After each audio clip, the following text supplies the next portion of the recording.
start to work with your attention. And attention deconcentration technique is a technique where we learn how to work with our attention. And in, like, the basics of it is that our attention usually follows our eye focus. So where we look at, if I'm like breathing before the dive and my eyes would be focused at any object, my attention will be also at this object, and I'll be also like analyzing, like if my vision is focused on something and I'm looking at everything what's going on in front of me before the dive, that distracts me, right? And then distracts my attention from controlling the relaxation, controlling my breathing. If I close my eyes at the same time, so the solution could be that you can close your eyes, but if you close your eyes, you will not be able to see what's going on around you. And when you open your eyes for the actual dive, then it might distract your state of mind. So you prepare with the closed eyes. It might work with static breath hold, because in static, you don't need to swim anywhere. But for actual dynamic dives, we gotta move, we gotta have our eyes open, we gotta have a good control over our body position. So for dynamic disciplines, it's very important to keep the same state of mind when you open your eyes. And that's why I like to prepare for the dive with opened eyes. Like for a moment, you can close your eyes, relax for a moment, but then you have to open your eyes just to be in control of the situation, in control of your body position, the way you position yourself next to the rope if you dive like for depth, or like the way you got to start the dive and dive in the pool, like in the center of the lane, not to get lost. And we could see a lot of like sometimes people get lost in the pool. Actually, it's not uncommon because we can see some competitions. People close their eyes, they swim in dynamic disciplines, and they're like lost to another lanes, and that's disqualification by the rules, right? And then in general, it's like lost time and lost. Like also, like when you open your eyes and you find yourself somewhere you like you didn't expect yourself to be, that's a bit stressful. Yeah, and then there's another famous case actually on YouTube. If somebody who is watching this didn't see this famous video of Mikael Rijan from one of the world championships where he closed his eyes and he was free falling, and then Vineyard failed. And like we're really one of the like scary videos, but it's like actually videos where like one of really experienced freediver closed his eyes and was free falling. His lanyard failed on their leg. It was a free immersion dive, and then basically he opened his eyes with an alarm and found himself in being without fins, like free immersion in the middle of nowhere with no rope in front of him. So that's just speaking about how it could be potentially dangerous to close your eyes in like depth discipline and lose control over the rope and being like losing the rope, etc., etc. So that's one of the that's one of the stories. Oh, okay, I have comment that it drops often for me. Oli, do you see that I'm dropping, or is it something that guys have on their side? Yes. It's hard. Yeah. I think we have from in general a problem that it's dropping out everywhere, like my download, your uploads. I guess there's nothing we can do about it. That's what we experience now is probably the limitations of the internet, that now there's so many people online working from home, all the connections are going to the limit. Okay. I can try to move closer to their, like, if you give me a second, I'll let me move closer to their signal. Just give me a second. Please. Yes, please. And maybe all right, so while Alexey is moving around, I'll just quickly introduce who else is here actually on the chat, that you guys know whose voices you hear. So my name is Ollie Kristen. I'm the head of the wave education program in Molchanovs, and I'm in Washington right now. So it's 9 o'clock in the morning here, and yeah, first thing in the morning to have a webinar with Alexey. Not bad to wake up. And then in Germany, we have also Alisa. She's the marketing manager of Molchanovs. So when you hear us every now and then talking, Okay. That's the phases. Okay. Yes, Alexey's back with a better connection now. Well, I'm as close as possible to the signal, and it should be good. Like I have a really fast connection at home, but it's weird. It's weird. Anyway, let's continue. I was telling the story about medical region and the potential dangers of closing the eyes during the dive, and why we want to learn how to dive with an open eyes and stay relaxed, right? So the attention concentration technique in general, it's about having your eyes open, and the vision part of this technique is about not being distracted by the movements and by their everything was going on in front of you. So there's a part of attention concentration where you work with the vision, and the idea is that when you defocus, when you stop focusing on the objects in front of you, and you start to see the whole picture a little bit blurry, and that's part of the technique. So you don't want to, and some of my students, like where they actually rename it called blur technique, so that you can call it like that if it helps you to understand. But basically you stop seeing things sharply, and that's very important.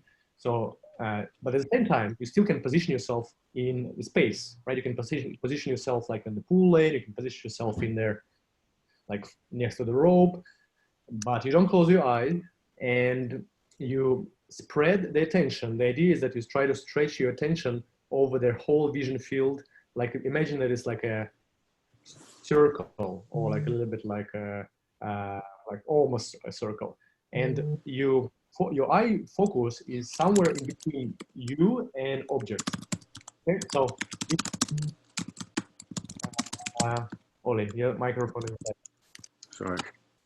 If your focus is between of you and objects, then you will see everything a little bit blurry, and movement of their like your bodies, your instructor, or in competition of like your judges and safety divers, they will not distract you. And it takes a bit of practice. In the beginning, when you try to defocus from the things, then you might get distracted and you might focus back to their moving objects, right? And I get a comment that in yoga you have a soft gaze. Yeah, soft gaze is also a good expression to explain this. The challenge here is how to keep it in situations which are stressful, and how to keep it in situations that are intense and which have a lot of movement around, like in competition for me, for example. And in yoga it's easier because everybody's still and everybody's meditating and everybody's doing the soft gaze thing at the same time. In freediving, it's never that, right? It's like everybody's swimming, like especially in a stressful environment in competition, it's more activities. So it takes practice, and it takes a bit of, it's even something like a muscle memory, right? When you learn this eye positioning, so like really like half close your eyes. So the first step is really like half close them. Don't keep your eyes fully open. Don't close them all the way, like half close them. And you can try now in front of the computer. You don't need to like really see every detail of my presentation. You can like try to practice this soft gaze, like half close your eyes, and think about relaxation of the eye muscles. So really like relax, like visualize the eye muscles and relax them, and try not to get sleepy. So it's not about getting sleepy, right? You relax your eyes, but at the same time you are focused, not with the vision, but with your mind, right? And this balance of relaxation and focus, mental focus, is something we need before the dive, because we need to go through certain steps, certain physical activities, like the duck dive, their first positive buoyancy phase, and it requires some action, right? So we don't want to be sleepy. We don't want to be like very loose. We want to be relaxed, but we want to have full control over our coordination and over our attention, right? So and that's something tricky. Like people would, like sometimes students would like try to close their eyes, try to have this soft gaze, and then they would become really like sleepy and relaxed, and that's not something which is helpful for coordination and the actual like dolphin dive and the start of the dive and positioning and proper like regular equalizations. So that's some like a fine detail that I find useful, right? You half close your eyes, but at the same time you try to stay sharp in your mind, okay, like focused.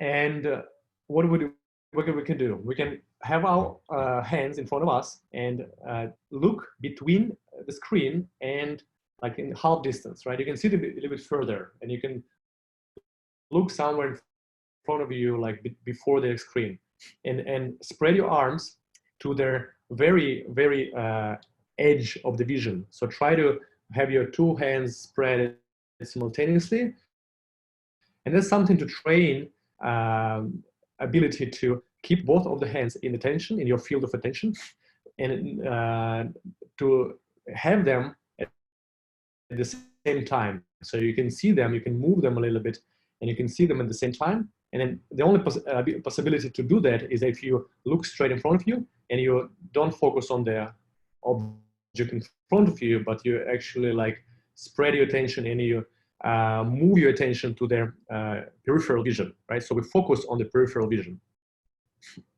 And we need to understand that our attention can be separated from our focus of our eyes, right? So the point where we focus with our eyes is different than the point than our attention. Our attention can travel.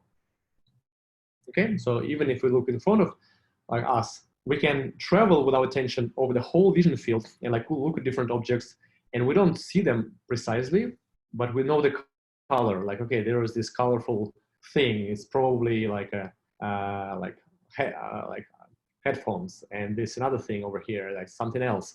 So you know which objects are around you, and you guess what is that based on the memory, based on their like understanding where you're sitting and everything. Okay, so but in general, you want to have this like even spread of their attention over the whole area in front of you, horizontally first, and the second step is vertically, right? Same thing. You look in front of you. Again, if your eyes get tired in the beginning, it's all right because you're just like learning the new eye muscle position, okay? And it takes a bit of time and take a bit of muscle memory. With more practice, you'll be able to defocus your attention really fast, right? Deconcentrate everything.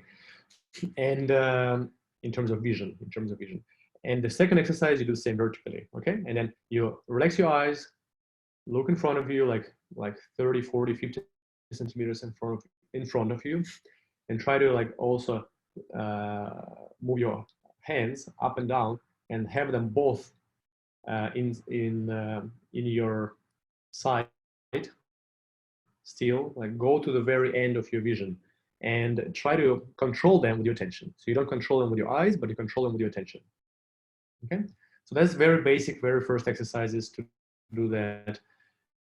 And also you can do like a triangle exercise and like also like look through the triangle. So you look through the triangle, everything behind, if you look at the triangle, everything behind your fingers is blurry.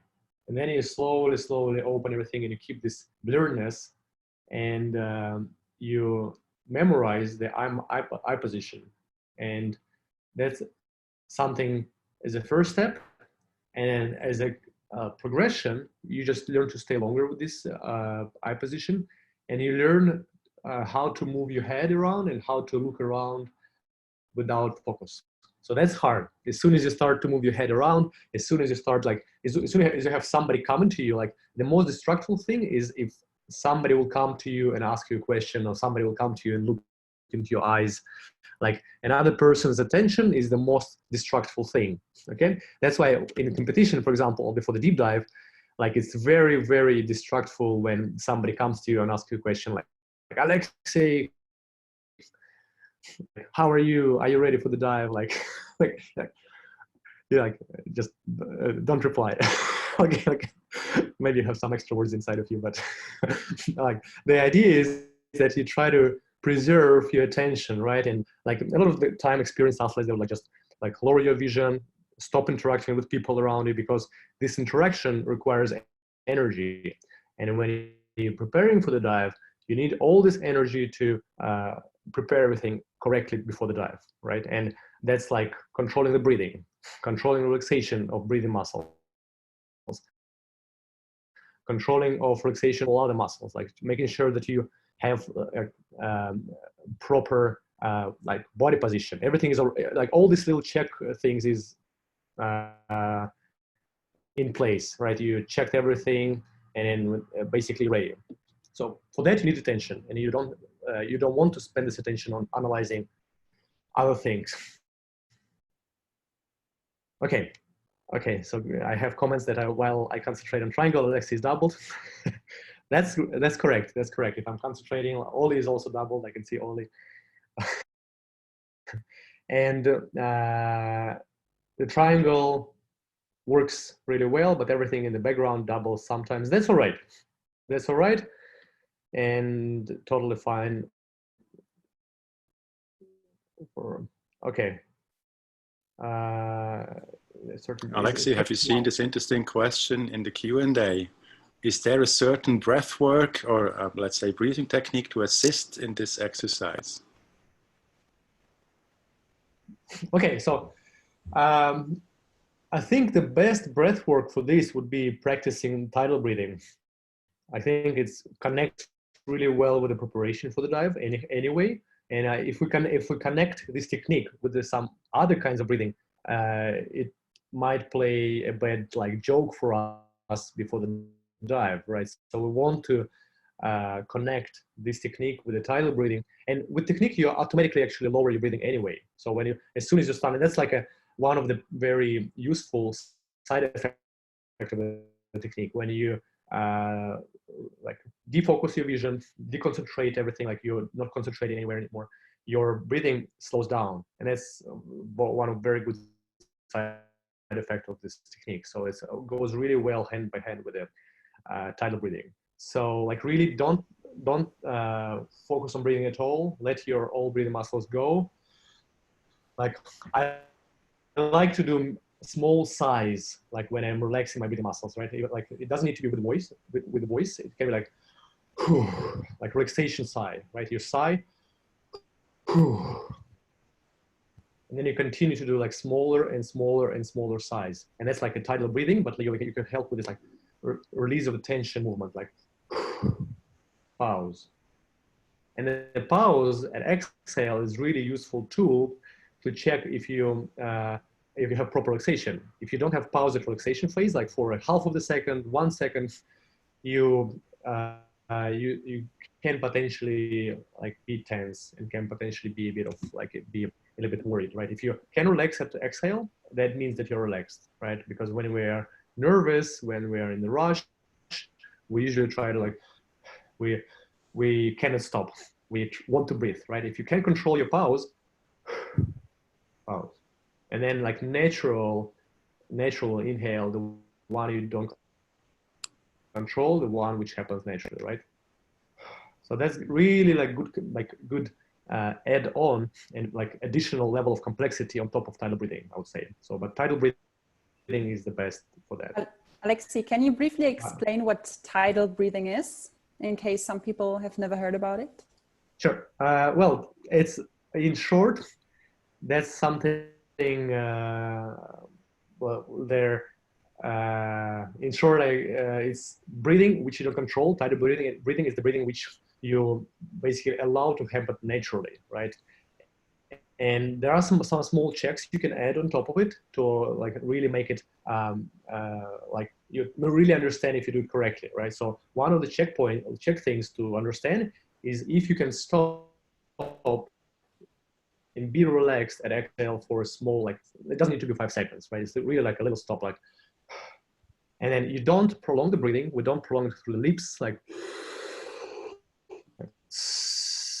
we don't control that, right? If we do that, we have a little bit higher muscle tonus of our breathing muscles, and we don't want to do that. We want to really like loosen our breathing muscles as much as possible. And that's super, super important for deep diving as well as pool diving as well. But for deep diving, it's super important to have as loose breathing muscles, intercostal muscles, diaphragm, like our shoulder blade area. Everything should be as loose as possible to compress nicely under pressure. So that's like main goal. When we are controlling the breathing, like we are over breathing, like we can potentially hyperventilate. But even if we don't, if it's really like super slow breathing, it's still not as the relaxation is less there, and like muscle tonus is more when you control your breathing. When you're like really dropping your rest, you make sure everything is soft, you have less muscle tonus. And it's about actually the goals, the idea which you have in your mind. Why do we do this preparation phase, right? And knowing that there is no like physiological reasons to really breathe before the dive, like we need to focus on one goal of this preparation phase. The goal of the preparation phase is to get ready for the dive with having no desire to breathe. So the proper preparation for the dive is when you're ready for the dive, is when you don't want to breathe before the dive, right? And the goal of this breathing is that like you're lowering your need for breathing, and that's when you're ready.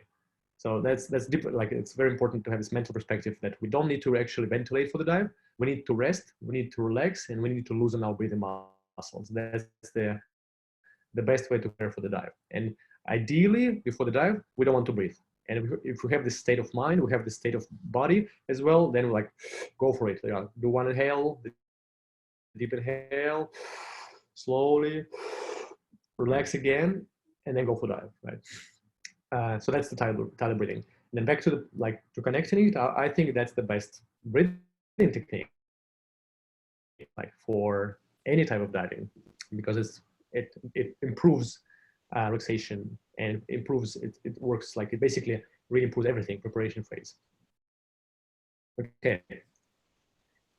So Jan would describe it as looking into the distance. So yes, if you are in the pool or you are in the sea, yeah, you can look at the distance like a little bit further. But usually, like in my experience, when I'm, for example, in the pool or I'm on the buoy, on the rope, getting ready for the dive, it's not so convenient to look at the distance, because you need to lift your head a bit higher to really look somewhere towards horizon. Like usually, it's more relaxing to like breathe before the dive with a slightly relaxed neck, and you usually look a little bit down. So when you look a little bit down, it's not that convenient to look at the distance. You look somewhere actually like not far from you. You look somewhere like maybe like a meter or meter and a half, just because I find it like the easiest in terms of position, my position, body position before the dive. If you prepare in vertical position, if you're preparing before the dive in other positions, which some people do, like maybe prepare with a snorkel, maybe prepare for the dive laying on the back, then you can look. If you prepare on the back, then you can look to the sky for sure. That's easy, but just from my experience. Yeah, and Prilantina raises the point that it's to slow down our breathing and relax our muscles. That's the point. That's exactly the point of our like preparation breathing, preparation phase, relaxation phase. Even the best way to describe it is not preparation breathing, it's relaxation phase. So that's the point. Just because physiologically it's never enough to read through their manuals. We can repeat it, especially if you're like in freediving recently. So always go back to the physiology explanation in the manuals, because then you will just intellectually you'll understand why we don't need to breathe before the dive. And then from understanding this intellectually, it will affect our actual behaviors, right? If you have a little bit of uncertainty in your head, like you have some doubts in your head, like, but I have to breathe, like I have to breathe. If you have these doubts, even though you maybe read manuals, right? If you have these doubts, you will still get back to the old habits because you are worried, because you're nervous and all that, right? So actually like it all starts in our belief. If you believe that you don't need to breathe before the dive, you will make it, like you will do correct preparation, like this preparation relaxation phase. If you listen to the instructor, but you still have some doubts in your head, this is something you need to work with, right? So like you have all the example of top freedivers and like who for a long time prepare for the dive with this technique. And I think it started this like really development of this tidal breathing, really usage of it, like extreme tidal breathing, I would call it like really like extreme tidal breathing, started to be developed in competitive freediving in 2012-ish. And that's the period when I was starting to like getting to the depth of 125. And I felt a need to solve hypoxia problem, like that my dives become more consistent. And I started to basically raise levels of CO2 before the dive. So I thought, okay, if I'm having more CO2 before the dive, my dive is going to be safer. And then I practiced that, and it was very, very hard mentally wise. But I like it's easy to imagine that it makes you worried, it makes you nervous. But I worked with it, and I really observed my dives become safer and safer. Like in terms of consistency, they became much more consistent, and hypoxia wise, I was also much better. And then we met with Guillaume in Bahamas in Vertical Blue, and he was also like we talked with him, we'll always like share some like our insights, and he was using similar technique as well, like really under breathing before the dive. And it was, with me, it was sometimes almost like I want to breathe before my deep dive. It's such a little ventilation I had before the dive, right? So I have a desire to breathe, and like, and then I do this like couple last 2-3 inhales maximum I do before my deep dives, and that's it. But before this last inhales, I want to breathe because my CO2 build it up a little bit. Okay. So that's, Alexey, we have a really interesting question on the Q&A from Susanna. And she's basically saying that either she can get in that defocused state and is completely relaxed, or she's focusing on her technique and then the technique is good, but the relaxation is gone. So how to find this balance between being completely in the zone and still having a good posture and good technique? How do you go about that? Okay, so that's this balance I spoke earlier about, right? So that's where it's not correct for dynamic disciplines. For static, it's fine. For static, but still even for static, you need this mental focus.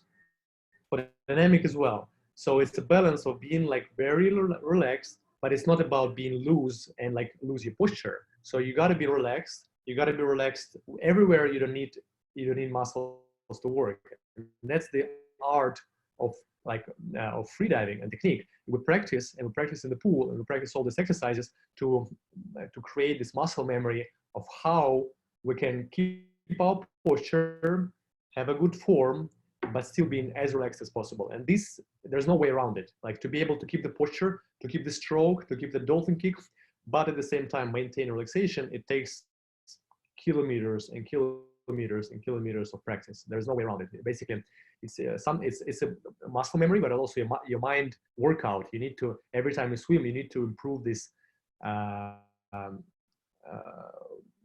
skill. You need to improve the skill of like finding all areas where you don't need muscles to be engaged and switching them off, but keeping those like areas where you need the muscles to be engaged and keep them engaged with the least necessary like tension level, right? And that's why it takes a lot of practice to get the style where you don't loosen up, you don't lose your form. Okay. And in the pool, for example, if it's something for the pool, like Susanna asks, I find that more like I'm feeling much more tense if I'm having like a heavier neck weight, for example. So that tenses my body more. So that's one of the reasons why I like depth diving more, because I don't have such a like big neck weight which tenses me up. And that's one of the reasons why I actually experimented in the pool when I was still doing the pool dives some time ago. I was experimenting with the back positioning weights. If somebody remembers, like 2000, also like 12, 11, I was like one of the first to create the wetsuit with the Velcro positioned weights, starting from my neck, going all the way to the waist. And there was no neck weight, nothing, only the back position weight. And then over the years, I played with the back positioning, with the under armpit positioning, and that was something like which made me much more relaxed as well. And then like some athletes using the same thing now. But that's another question to the weights. But like in the pool, it's a little bit harder, I would say, in terms of like handling the weight. If you have a heavy neck weight, you will need to manage this neck weight, get used to it, etc., etc. Okay, and another question about if I do warm-up dives as a preparation, Natalia Davidov asks. So for depth, I do warm-ups, yes. For depth, I do a really light warm-up, like in 20 minutes before my dive. Let's just answer the question. Like 20 minutes before the dive, really like 1.5, 2-minute dive, really like not long dive for me, and really like to warm up my chest. And then after this, I rest plenty, and then I do the dive. So basically, it's more really to chest. Okay, let's continue with the deconcentration. And in the chat section, point is the last question is from Joseph. May I ask about how long do you keep the focus? Is it just before the dive or through the dive, or do you keep your eyes closed open in the pool or under the sea? So that's the state you want to keep through the whole dive, right? So it's not like you prepare for the dive, defocusing your vision, and then when you start the dive, you like focus immediately on some objects. If you focus, you will tense up, right? So state, then if you dive without the mask and without the goggles, it's very natural to keep this defocus state. You naturally cannot focus if you have your eyes open under the water, right? So that's the reason why I have noseclip. I don't have goggles for the pool and for the depth, because this way you naturally defocused underwater. But the transition phase between preparation and the dive, so if you are starting the dive already being defocused, it's much nicer transition, right? So you're preparing for the dive, you're relaxing, you're defocusing your vision, and then you go on the water and it's still defocused. So that's a nice transition, and it keeps you you're comfortable with it. Okay. Some other points on the visual deconcentration. So you will be able to control it better with the movements, with everything, but also you'll be able to play with your ability to start it faster,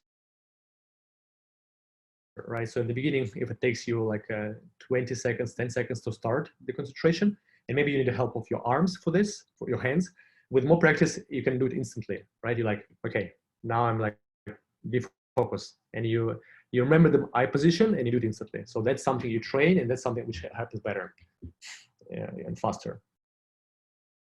And then, yeah, Richie asks about other ways of the concentration.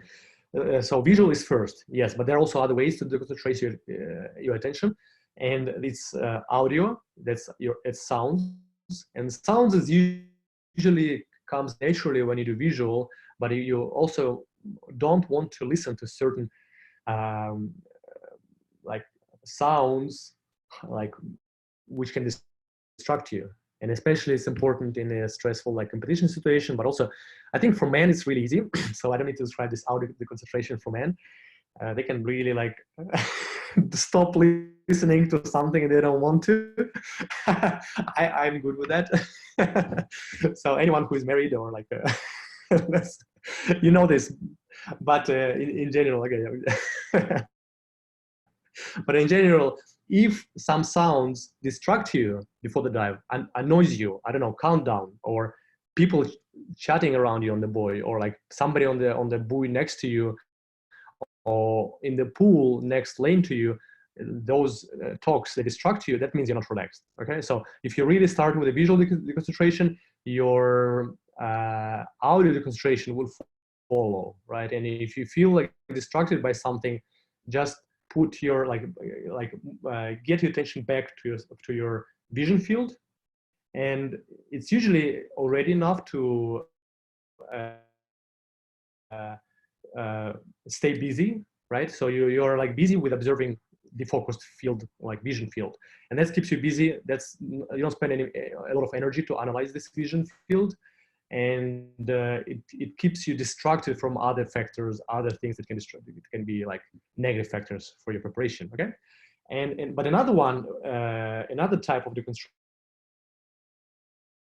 deconcentration on your body sensations, and that's really important. So that's like a next level after the vision deconcentration, and it's something we already start learning. The body scan.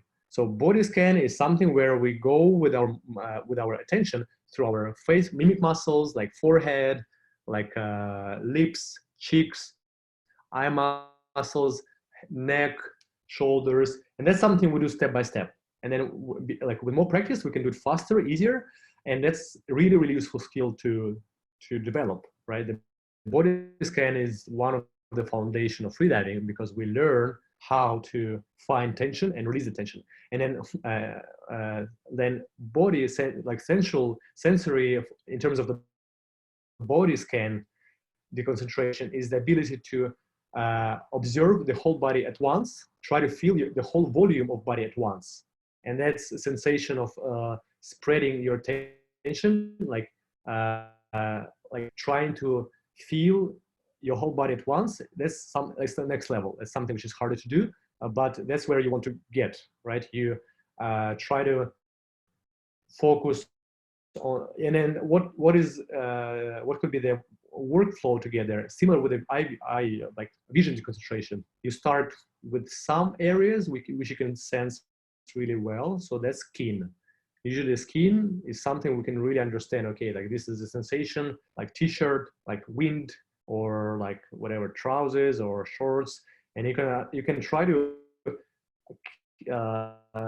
observe the whole, like your skin area of the whole body at once, and then you basically focus on the skin of the whole body at once. And then the second step is going to the deepest sensation of your body. So that's something usually like a sensation of your belly, like in the middle of the belly, like your diaphragm, the sensation of, it can be also sensation of temperature, like it's warm in the inside of the belly, it's a little bit chilly, like colder air, or like depending on where you're on the skin. And then you try to feel all the space between the skin and between the center of the belly with your attention. And it's like an exercise which takes time to do. You do it once, you do it twice, it doesn't really work first time, but then you become more aware of the whole body volume, okay? And practicing to like feel with your attention volume, that's something also super useful for freediving, because we're really fast, we can become relaxed, much faster than if we do it step by step with a body scan, right? We do it instantly. The same way we do it instantly with the visual deconcentration. We're like, okay, now I'm not focusing on anything. The same way you feel the whole body. You can wiggle a little bit. You can do these micro movements, and feel the whole body, how it moves and it like relaxes. And that's something which will allow you to find tensions better and have much better coordination and control over your body than if you don't have this body deconcentration. Okay, so that's something I would say like one of their most important things to learn in freediving. Visual first, but then body deconcentration. So we take one more question, Alexey, and I think that one here is really important, about how often and how long each day or each session do you suggest someone should train visual or deconcentration in general? I would say every time we do breathing exercises on land, dry. So when we do breathing gymnastics, when we do dynamic breathing gymnastics, like with the rotation of the arms, when you do breathing exercises, sitting, like breath holds, anything like that, if you do it, you can add on top of that visual deconcentration. And every time you dive in the pool. So you don't need to have a separate, I wouldn't say that it's a good investment of time if you have a separate session, so the concentration of attention. Try to add this on top of every training in freediving you do, and that'll be the best use of the time. You already do freediving training, add on top of it visual deconcentration, add on top of it like body deconcentration, and it might require a little bit more time. So when you prepare for the dive, before you would like breathe and go. So with this, it might take more time for preparation, and that's something you want to plan and you want to expect. If you start practicing that in preparation for the dives. Try to have extra 30 seconds, for example, right? So be mindful about it. All right. Okay. We have used up a lot of time already. So Alex, you want to pick a last question, maybe? One to your liking, and then we wrap this up. I see in the chat that before the dive, I can more or less have a good demonstration of attention physically, but I'm often mentally worried that speeds my heart rate and the dive goes wrong, although I have no thought during the dive to get momentum right. So that's more connected. So with this, I would say, like for Maxime, question, get more practice with the body sensations deconcentration. So try to observe the whole body at once. And breathing, preparation phase, relaxation phase is really, really something which I find the most important thing that affects the dive, the way you breathe before the dive. So when you really like do the passive, tidal, uncontrolled breathing, that solves for the problem of being worried, that solves for the problem of being like having a like an elevated heart rate, right? So if you want to fix your like nervousness problem and heart rate problem, work on the breathing technique, work on the preparation breathing, make sure it's really like super tidal, it's really low, and like practice, like when you focus your attention on technique, you don't have time to worry about other things, right? So you get visual deconcentration, you get body deconcentration, and then you observe and control that techniques goes like it's automatic breathing, but you observe that, and you every second, every cycle of breathing, you make sure it's done correctly. And when your attention is busy with that, you stop being worried about like future dive, right? So the goal, change your perspective of what is important before the dive. Before the dive, the most important thing is perfect breathing. And then you get busy with that, and then when you dive, you don't have so much stress. You're like, okay, I'm prepared well. And then when you started the dive, that's one of the like another topic. But when you dive, it's also the same thing. You always try to focus your attention and work with the things you need to do right now. And before the dive, it's preparation. When you start the dive, it's the perfect duck dive. When you continue the dive, it's the perfect kicking and gliding and relaxation. And if you're busy with that, you will not get, you'll get much, like potentially in the beginning, it will not go away immediately, but your anxiety problem, because you know you're doing every little step perfectly, and that'll keep you occupied, okay?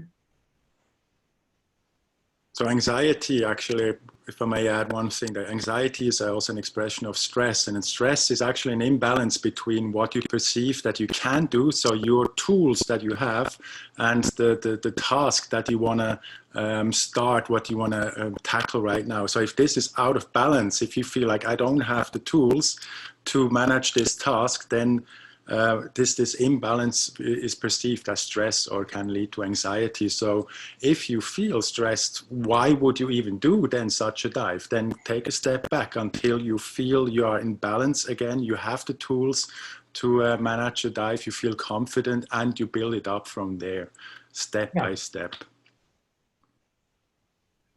Yeah, it's about building the skill, basically. Anxiety, if we're unsure of our skill, we're more nervous. If you want to fix your anxiety problem, make sure you have the skill and you're absolutely sure, like, and you trust your body. You trust your body, you know, like, okay, I know how to, one of the questions about what I do when I'm coming from the bottom and I'm getting sore, how I'm relaxing, right? So I know that I have a good technique.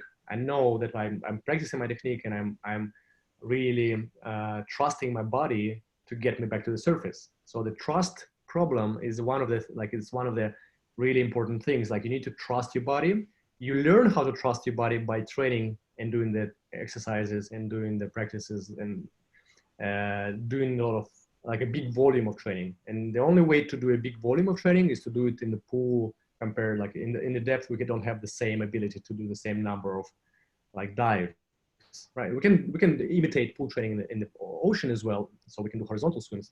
But that's my answer to the anxiety and ask questions about that. Like it's practice, it's working on the skill, and skill by skill you get this confidence, and then breathing preparation phase is one of the skills. Relaxation, attention to concentration is one of the skills. It gets better and better and better.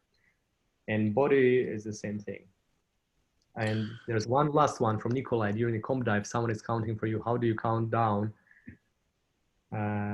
in training so that you can just tidal breathe and not, for instance, be counting down in your own head? Well, in training, I usually just start. I give myself like 1 minute. Usually we have a watch on, like in training as well. So we can just look at the watch, or you can go with the feeling. You're like, okay, I'm relaxing for 30 seconds. I'm starting when I'm ready. So for me, there's no problem to start with a countdown or to start with my sensations of being ready. I can start. The best thing about this attention to concentration technique, you can be ready much faster. So for me, actually, I learned, and I can start the dive very fast. Like, and I had some situations where I had to. Like one time in Bahamas, I had a free immersion dive, and it was a national record back then. It was 100, I think 15 meters or something like this. So it was a pretty deep dive for me.